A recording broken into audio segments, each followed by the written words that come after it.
So today I will be critiquing the one and only 1/100 scale Jeda or Jeda from Plamo Loving Alien. And to start things off, let's talk about its overall aesthetic and looks. To be honest, this kit looks hella cool, you know? The poking out inner frame is glorious, the pistons looks fire, the proportions looks nice, and the overall bulky, prototypey kind of feel it gives off is just so fantastic. This feels like an amalgamation between a GM3 and a Jegan, you know? The backpack is very GM3 slash Gundam Mark II. The back skirt is completely original, because it's thrusters instead of, being skirts.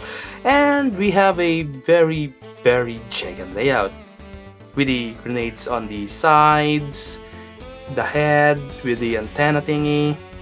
Oh god, this just looks fantastic.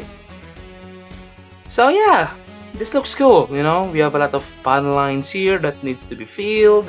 We have a lot of decals to choose from. The color is fantastic and complements each other. Nothing feels too overly, produced or something. I can't find the word. Because, oh god, this thing is just glorious. The ventings are nice. Color separation is 100%. We don't need any stickers to fill some gaps or to fill some uncolored parts. It just feels nice to see, and to your hands as well, because this thing reflects the light fantastically, because this thing possesses a very matte finish, which is, oh my god, just glorious. We like them kits that have the matte finish.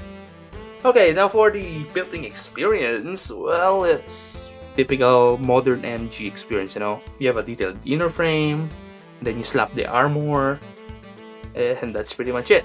Just beware that the pegs for the legs and arms and some of the attachments on the torso are kinda tight, so you will have to sand them, So yeah, beware on those things. But besides those, the overall thing is quite alright, nothing special. It's normal 1/1 scale MG build. Now for the articulation, and the head tilts up here, down to here, side to side, and rotates like this. Yep, it pops off from time to time because this thing sucks. The head shape is not bad, but not good either. And the same could be said with this thing, this neck. It sucks. This thing sucks. It is overly engineered. This neck is overly engineered. It doesn't have to be like that, because this thing covers the whole neck anyways. So yeah, the neck is pretty bad. Let's move forward to the arms, which can go up to here, and back here. Not bad. But if you want more for the, the shoulders, you can pull this joint right here and you can get more back. I'm not sure why back, because it's usually the other way around, we almost always have more articulation towards the front, but this time it's more back, thingy, and it can raise up to here, which is not bad. Some kits can only do this, but this can do this, which is nice.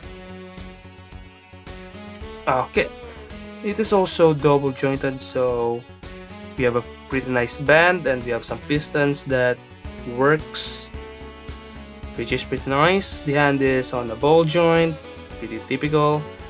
The thumb is also on the ball joint, very, very master grady. We have at least one movable finger. And now for the torso, the ab can go up to here, which is not bad, but it is kinda finicky, because this whole midsection is kinda hollow, so I suggest being careful when moving that. Now for the side to side, technically it have side to side, but it's so minuscule, it might as well not be there. Pretty bad. And of course we have a 360 here, so pretty typical. Now for the side skirts, it can go just up and down. We don't have a ball joint, so pretty limited. The front skirts can go up and wiggle around because this thing is in ball joint. The same could be said with the thruster in the back, although this is a lot more limited due to the fact that it's kinda huge. And now for the legs, we can kick up to here, but if you want more, you can extend it by moving this joint downwards, which will give you a 90-degree bend in the hips, which is nice. And this leg is also double jointed, so you can get a pretty nice bend. Not much though because of the bulk of the leg armor. Now it can also do the splits when you lowered it, so pretty nice. And now for the foot, we have a piston here that can move, when you do things, and it can bend pretty nicely forwards and backwards. And it also can do this and this. Although we don't have any rotation due to the fact that this is not really a ball joint, just like, there's like 2 hinges there that facilitates the whole movement of the foot. So yeah.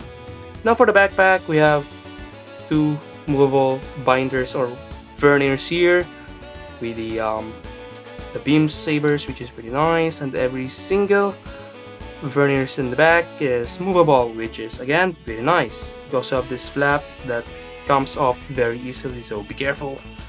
So yeah, the articulation is limited in some aspects and pretty great in some.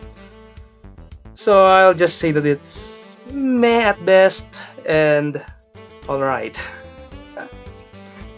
So yeah, the articulation is kinda good. Could be better, especially the head, but it is what it is. So let's head to other things. So yeah, the articulation is kinda great in some parts and kinda meh at others. So, keep that in mind when buying this kit. But oh my god. So yeah, the articulations in some parts are kinda meh and kinda great in some. That head though, that's just very badly designed. I hope they just simplified the neck to have more space so it can move a lot more. Now let's talk about the accessories plus the extras we have with the kit. And as usual, we have the shield, a pair of beam sabers, a beam rifle, a pair of open hands with movable thumb, a pair of holding close hands, and a pair of trigger fingers. We also have a GP base kind of stand, the one you see in Gundam Build Fighters with a compartment here and over here, and a metal stand that is very, very flexible. So that's pretty much it for today's review. And to summarize, this kit looks phenomenal. The molding is crisp, the panel lines are great and not overdone. The matte finish on top of that is also quite phenomenal. And the overall look of the kit is just badass, to say the least. The building experience on the other hand is quite on par with what we have today, which is pretty nice. Nothing good or anything noteworthy. And sadly, the articulation is quite mixed. The head is just a letdown, a disappointment, really. It is not movable at all, and we also have a false articulation on the side-to-side pivot or tilt of the waist, which is not good. But otherwise, everything else is just nice. We have a good bend on the arms, the legs, can do the splits, can do the bends and anything. And for the accessories, we are kind of limited as well, but pretty usual. We have the beam sabers, the beam rifle, the shield, So we have the essentials, pretty on par with what we have with the Jegan and other MGs. So yeah, if you want to buy this kit, go for it. This is a great bang for your buck. And yeah, I'll see you all in the next video. Peace out, everybody. Good boy.